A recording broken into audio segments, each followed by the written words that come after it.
bara 2002 walaloo isaan marti barreessan argeen fuudhee dhaqee dukkana wayii keessatti argadhee obbo Safaraa Tafarraa Dibaabaa nama har'a jiru barreessamu nama eegale dhalatoof wanni sin barreessitanii jedheen gaafadhe waa imma dhakiin gadaamaadha namni maraate fayyee namni maraachuu dide badee jennaan baduu irra jennee maraanne badiinsi biyyaa wajjinii godaansa jettan jennee jedhee waa balfa sun immoo anaaf gale ani ilma nama guddaatis abbaan koo hayyooma qabu anu fi fan hayyooma dhabe malee abbaan koo hayyuuraan dhaladhe ofii kootiif jechuudha manguddoodha agalatoomanu kunis bicuusii dhama oyina keessatti waan dhiifatu qaba kanaaf ani madde malee immoo dhaadannoodhaaf miti dhaadachuun uumaa kootii waldhaa hin jaalladhu waan dhaadachuu kana walaloon uumama ta'uusi suutan argadhe maneedhaa keessattis akkana barreessee dhiyeesse waan adda addaa booddee of danda'eetanidha waan akkana waan humna qabu barreessaa garuu suutan of argadhe eegan dhufee abbaan kan koo ilma koo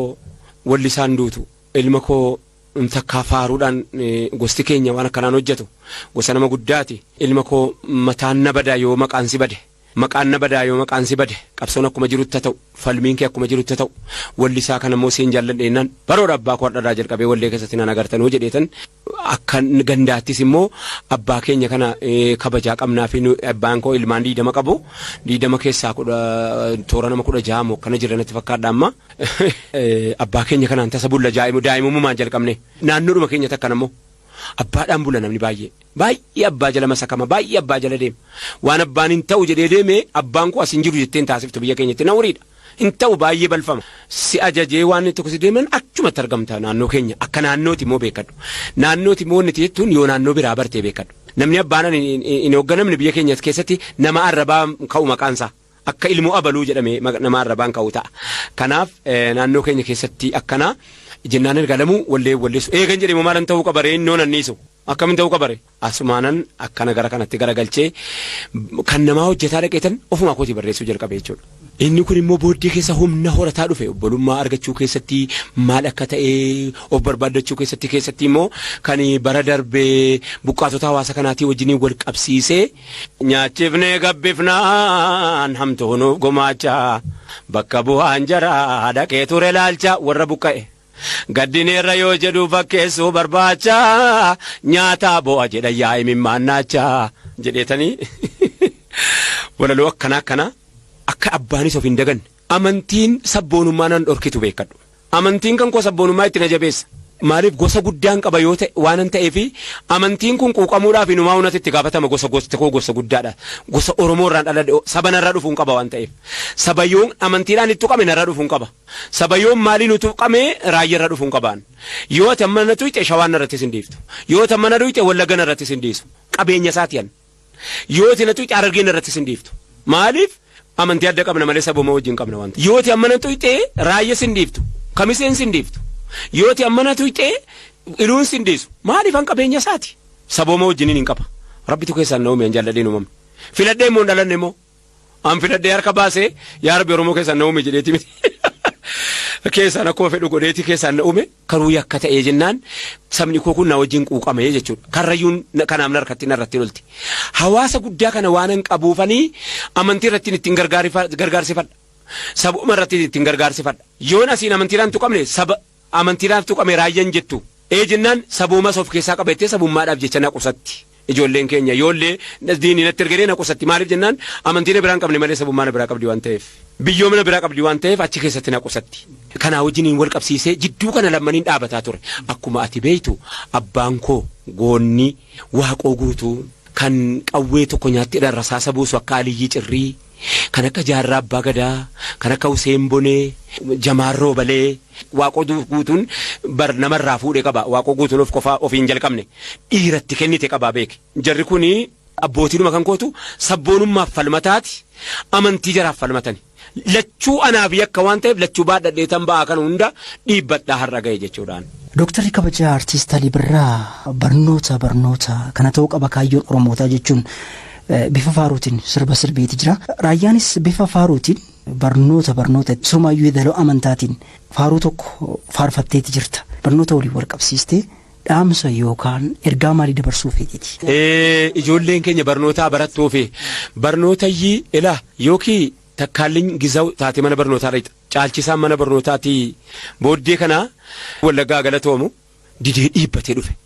karaa adda addaatiin jechuudha. Gaafa naannoo Wallaggaa naannoo Gimbii keessaa haayiskuuliin 6 jiru Jimma guutuun haayiskuulii tokkitti qaba. Gaafa Wallaggarraa isayyuu galaa dhiibbaa meeqaan Wallagga keessaan nu ba'e beeki amma koo karaa sanaan jirra bar karaa sanaan hafne malee silaa dhabamnee ollee barisumayyuu suma kanayyuu. Gaafa haayiskuuliin Gimbii Awuraajjaan gaafa jedhamee waamamu haayiskuulii 6 qaba ture. Gaafa sana Kafaa Kiblaagar jedhamti Jimma haayiskuulii tokkitti qabdi. Tokkitti isa kana mataa koo keessa jira. Namni waan kana mataa keessaa qabu akkatti baratu qabu. Nama baratu qabu akkatti baratu dhabe eessa ciiseera fagaa amma saasaa kootti na fidde. Eessa sii taa'a magaa. Kanaafanii barnootatti immoo sa'aatiin jabaannu ammaa laata jedheetan yaa faarfamtuu uummata nabiyyil mukhtaari yaa dargaggoo keenya yaalmaan nama gaari beekumsa siifachii qoradhuu nu bari dachee biyya lafaa ji'oogiraafii fiistiri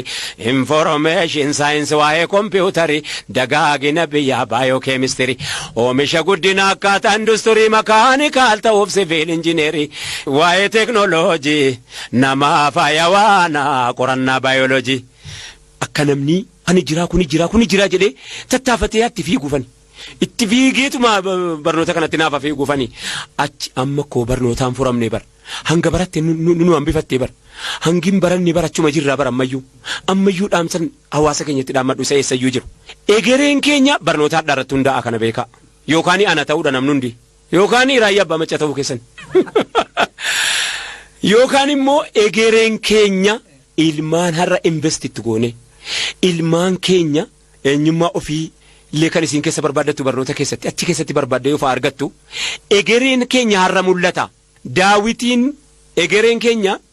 Daawitiin har'aa egeree keessatti agarra nuti. Boru maal akka fakkaannu ilmaan har'aa keessatti agarra. Kanaaf waa'in gana barnoota hojjetee fixee ka'eeleestiruu haa ta'u gaayaa inumaahu. Maaliif jennaan qonqoodhaaf miti inni baratuuf jennaan nama ta'uudhaaf namooma ofii barbaaddachuudhaaf lammii biyyattii kanaa nama nagaa ta'uudhaaf lammii biyyattii kanaa lammii baratte ta'ee gabba'uudhaaf har'i ilmaan barsiisuun murteessaadha. Kanaafan qorannaa kana keessa akka namnu kallattiinuu laafee barannee qaroomna innan jedhuuf kana. Barannee yoo qaroomne malee dafee yeroo dammaqee jedhe kana keessa haasofti yeroo garii kanatu miira na tuqeennaan akka na iyyisiif taatis galatoomi. Ustaaz Raayyaa Abbaa Maccaa mana mala sirreessaa waliin wal qabatee mudannoo fi yaadannoo addaas ni qabdaa jedhu. Mee maali wantichi maaltu si mudate Raayyaa? Mana mala sirreessaa yeroo jedhamu waggaa bara 2006 akka faranjiitti hidhaa hamtuu isinidha. Hidhaa hamtuu tokko. Hidhaan hamtuun kuni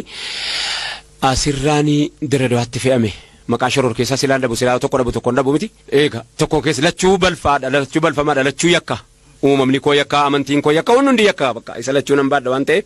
asirraa qabameen bultii jaarradheen intala tokkittii argadhee qaba gaafa sana qabameetanii dhaqee hidhame. Hidhamee yeroo hin jedhu kana manni kun lafa jala ammayyuu warri naannoo sanaa beekuu jira rabbi beeka dukkana. Eessa adduunsa? Dirredawaadha lafa jala. Ani booddee kana namatti as bahee guyyaa 63 dukkana keessatti hidhame. Guyyaa 63 kana dukkana keessatti hidhamuun nan dinqineen. Nammiine kunis waan si dhibumoo isan kophaa hidhame tira namiidhe. Yoo dirree kanatti siidhanis kophaa hidhamteetta taanaanaati maraatuun. Ofiin hinaasa'a. Kitaaban dubbisu lafti dukkana. Hin argadhu lafti dukkana. Ofiin hinaasa'a dukkana keessa taa'e. Guyyaa 63 ofiin hinaasa'e. Maraatuu ta'uu malee wanni naaf hin jiru jechuudha. Booddee naagamtee ana kana guyyaa 40 meeqa hidhamee firdi beetitti deebi'uu jalqabe gaa heeraaf si geessu waan ta'eef manni murtii gaafa sanaa ati shoror keessaa akkanaati jennaan wanni harkatti qabame sunniin ta'e sunniin waan tokko hin jiru keessumaa bulchitee keessumaa nama bulchaarrayyuu egerellee nama bulcha keessumaa shoror keessaa karaa deemu bulchita waan akkanaa bulchite jennaan hin qabame nama fargaa kenniteefi nan kenna ammayyuu hoon qabaadhe tokko waan tokko nama mararfachuun beeku uumama kooti miti ammayyuu nan kenna yakka hoo ta'e yakka kunii jedhanii egaa akka barbaadanii waan tokko wanti godhan hin jiru maali mattammoo mana murtii kana keessaa maali mattaanaan jennaan ataraa rabbii jedhaati naaf game maraatuu illee ta'u daraa fidaana birattiidhaan jedhe dukkanatti hidhamuuni bareera amma dukkanaa wal bareera guyyaa baatiriidhaan ol nagalchitii beeke baatirii qabataniiti guyyaa ol nagalchu baatiriidhaan kan koo dukkana ture keessaa waan kan koo dukkana sun naa maraxamee naa filameef hin beeku maaloo namooma qabdanii miti jara kana jarana hammaan hidhame kanatti mee of kottaati guyyaa tokko na bira naani naasa'inaati namni as keessa hin jiru jedhaati guyyaa tokko mee sa'aatii tokko na bira taa'aa deemaan jedhe takkaa hidhamtanii hin beeytanuu isin nama hidhuu malee maaliif jennaan waanan rakkadhinaa bartu yoo na azzabuu ta'e awwaanan isin dhoksadhu hin qabu maaliif isin dhoskine jennaan isin hin soraadhu akkuma kanan jedheen hin soraadhu keessatti jecha tokko kanan jedhe jira asittu kunoo fooqii tokko laasi beeraawi baankii balbala kana irratti namni horii lakkatee doolaara jijjiirata miti ani garuu asittan qorataman ture jeneraalli tokko urjii asirra kaayyate afaan oromoo caccabsaa dhufee ati maal barbaadda amma andoo ajjeefamuu keeti bakka jennaan si hin jedheen nukkoo yoo akkati jiraannu wallaalle akkati duunu isin hin gaafannu hin jedheen akkati jiraannu waan dhabneef akkati duunu nama hin gaafannu isin hin gaafannu isin irraan qarannu jira akkati duunu wallaalle nu eega gaafa sanaati moo nan gaafanne moo namichi suni amma mana baankii kuni hanko gubbaadhaan bakka isaan beeku amma geessuun beeku maaliif jennaan ija hidhamee dhaqee waan ta'eef hidnaan gadi bu'eetanii makiinaa keessa hin naaga'u ija kootti hinnaanan bakka hin beekan hinnaanan kanarraa mana beeraawi baankiidha. Gaaf tokko qofa Itoophiyaa hoteelii gubbaasaa Itoophiyaa hoteelii ta'u immoo isas ija hidhamee dhaqeeni bakka kan agarreef makiina cheevaroleetti gurraatti dhaaniin dhaqee kan koo kun adda addadha. Inni afaan nagaatiin na gaafatus jira siviiliidhaan wal qabate warri na azabu malee warri makalakayaadhaan wal qabate nagaadha. Hedduudha warri na gaafatan kun kana keessa warri na azabu warra siviiliidhaan wal qabate warri na azabu warri ibiddana na qabu warra siviiliidhaan wal qabate kanatu xiqqoo na cinqa saba biraa ta'u wajjiniin xiqqoo si harka na laafuu didan garaa na laafan waalachuuna keessatti jibbu islaamummaa na keessatti jibbu oromummaa na keessatti jibbu irraan argaan immoo. Dukkana kana keessatti gaafa hidhamu bara 2006 kana miidhaan sammuu kootti dhiibbaan hedduu natti uume dhiibbaan sammuu kophaa hidhamuu sanatuyyuu dhiibbaas dukkanni waas hin godhu qophaatu si maraacha abbaa seeraatiin adaraa yoo namooma qabaatte maraatuudhuma ta'ullee maana manaan finnee jennaan isii kana poolisiin bira dhaabbatee dhagahee jira. Poolisichillee sababa sanarratti aangoon dabalameefii jira sababa nu cinquu sanarratti Mulugeetaa jedhama. Yoo maqaa saddees yoo guddinarra jiraates yoo bakka inni jiru hin beeku garuu Mulugeetaa jedhama maqaa seera gaafa sanatti waan hojjetu nutti hojjeteera. Mulugeetaan maal na godhaa maraatuu fidee na biratti isa dhugaa maraatuu qullaa akka dhalatee jiru eddeenni filate rabbii sana gaafadhuati. Harka isaa qofitti narraa hidhee maqaan isaa Shariifoo jedhama. Shariifoo kan jedhamu kuni aanaa Xuullooti nan gaafadheeni. Ani koo maraatuun argatanu jedheetanii minnan maraatuudhuma fidaana biratti jedhee fi waan sidhimu maraatuu akka dhalateen qullaa uffata malee jiru dukkana sana keessatti kan namni natti dhufee na qabee ani hin beeyne maraatuu sana keessatti fidanii na biratti dhani. Amma gaa ankoo maraannaan lama ta'e dukkana ofirraa eegamoo maraatucha kana karaan natti dhufuun ofirraa eegamoo hin mul'atu bakka hin jiru hin beeku xabi'aa isaa hin beeku nanaasofsiisa afaan oromoo malee immoo hin beeku gurbaanni. Shariifoo jedhama Shariifoo koo hin jedhani ka mararfadhee iyyuu amma akkani waan hin goone Shariifoo koo hin jedha wayyee naan jedha maa maraatti Shariifoo jennaan muciyyoo tokko hin jaaladhee na dhorkannaaniin maraadhe naan jedhe of beekaa beeki akkana ayyabbattii koo naa nyaatu amma gaa siin barree warri jennaani maalitti hin beeka maaliif si hidharree jennaan ani hin beeku waan na hidhaniifis hin beeku egaa amma yoon uffata fidee sitti uffisee naan hin fedhu uffata naan jedhe amma booddee uffata wayii ergee fichisiiseen uffata kanatti uffise tarsaasee fixe waan aan hin jedhu immoo na sodaata booddee immoo inni argu dhufanii harka isaatti hiikan tarii hamiidhuufi natti fakkaata harka isaatti dhufanii hiinaan Shariifoon kun haya eenyumaayyuu na kabaje amma nyaata ani maatii kootiin waliin argine guyyaa 60 wayi maatiidhaan waliin argu dhorkaadha maatiin natti dhufuun dhorkaadha namni nyaata naaf iluu natti dhufuun dhorkaadha poolisii tokko jidduu kootii jidduu isaanii deema kan natti mu nyaanni maatiin koo jiraachuu koo quba qabaachuu qodaa meeshaa asii gakkennamuun qofitti beeka malee jiraachuu koo hin beeku inni nu maatii kootu hin ta'in haadha manaa kootiitu amma du'aniiru rabbi isaanii fadhiisu isaantu nyaata kana naaf fida. Isaan immoo nyaarraayyee jiraachee hin beekanu garuu meeshaa asii gad deebi'aa jira mattumaa gaa'isumaaf kennan jedhaniitu mayyee haadha manaa kootii nyaata naaf fidu turani. Kana keessa guyyaa tokko naannoo bunaaniin guddadhe uumama koo abbaan koo nama buna guddaa qabanu nama buna facaasaa 65 dargiin irraa fudhate abbaan koo buna facaasaa 65 nama dargiin irraa fudhate bunuma keessatti ilaaladhe jechuu dandeessa buna irraa fagaachuun dhugaan guddadhe ittiin guddadhe anaaf aannani amma haadha manaa kootiin adaraa buna naa fidaa bunan haraaree jennaani gaaf tokko buna naa fidan buna yeroo naa fidanuu mudannoo koo keessaati peermuuziin waliin galuu burcuqoon waliin galuu kubbaayyaan waliin galuu raayyaa buna maalitti dhugare bunaa dhufee balbala manaa jira natti urgaa'e maal poolisiin na adaraa dhugeensi kana miikkaadhuma laastikii wayii birrii qabaa dhaqee bitii naa fidi laastikiin waliin galu ishii maalittan buufadhennaan baaldii xiqqaa bishaanitti dhugdu sana fidadhuu bishaan siifan fidaadhaan jedhe amma dukkana akkamittan dhugu akka barbaadetti dhuge ofiisaatii baatiriidhaan naa fida poolisiin sun booda bishaan baaldii keessaa baarmeelii jarri fincaaniif asnaa ka'an itti garagalcheeni buna kana dhabuuree baaldiitti naa naqe baatiriidhaan baatirii isaa dhaamsatee mana natti qollofee deeme miti ambuna dhuguun qaba miti olin fudhaa yeroon jedhee hafuurri koo karaatti dhuma baaldii keessa na bira ga'uu dhiisuu isaan beeku bunni utuu kana jedhu bunni koo jalaa qabbanaa'e amma lakkii ammallee bunni kun fagoo jedhe yeroon baaldii keessa ofitti qabu natti garagalee bunni mudannoo koo keessaayyee hidhaan kanaan maakalaawii asittis maakalaawii asiinaawiyya isa dirra du'aa sanarra maakalaawii mana dhiphoodha warra nama tumutti ol nagalchanii ijoolleen immoo nama farankaa ofirkaa qabu waan jettu dargaggoota ijoollee guruppii garee chaayinaa garee adda addaatii waltumee nama ajjeesee hidhamu keessatti nama dhume nama fixee dhufe keessatti na hidhanii asitti hamma hidhamee jiru sana nama ajjeesee wal ajjeesee dhufe keessatti ijoollee gurguddaa nama tumtu keessatti na hidhanii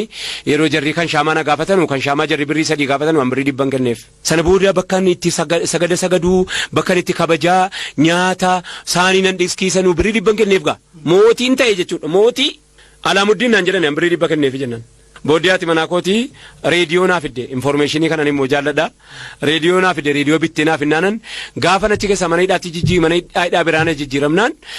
reediyoo koo kanan kenneef wayyoo alaamuddin achiin jedhanii ijoolleen hammaarraa na barbaadu ijoolleen sun waan sidhibu wal barree baaniiru hidhaadha hedduudha manni hidhaa kan kooti beeki manni hidhaa kan kooti bayee guyyaa fayyadamee fayin galgala jarri keenyan beekanu qoratamaa oolee kan hin huqqadhe kan jismii koo keessaa dhiigni dhubeen gala mana hidhaa kana beekta kanatti guyyaa mana ooltu jarri mana keessaa bakka eessa dhiita siin jedhu ati garuu bakka biraatti na kanatti dhiitee ooltu gosa hedduu jira. Margi margu seete margi marga balli darba barri darbu seete